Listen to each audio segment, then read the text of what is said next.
Hello guys, मैं उम्मीद करता हूँ कि आप लोग बहुत अच्छे होंगे। तो हमारे चैनल को सब्सक्राइब करें और साथ में बेल आइकन का घंटी दबाना ना भूलें। और मैं ऐसे ही डांस वीडियो बनाता रहता हूँ, तो इस वीडियो को पूरा अंत तक देखें और कमेंट में बताएं कि हमारा डांस वीडियो कैसा लगा। और मेहनत के लिए भाई प्लीज़ सब्सक्राइब कर देना और लाइक कर देना।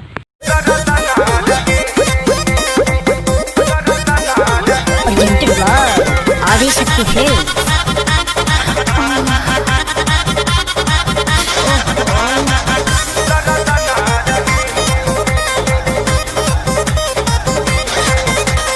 रहनी कुमारी जबले हंसी खुशी बीतल, सोना नियन देह हमर भइल जाता पीतल।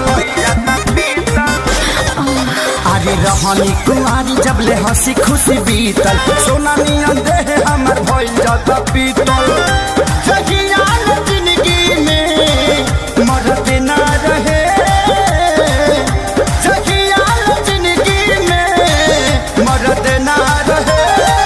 शादी भइला से पहिले कमर में दर्द ना रहे, शादी भइला से पहिले कमर में दर्द ना रहे।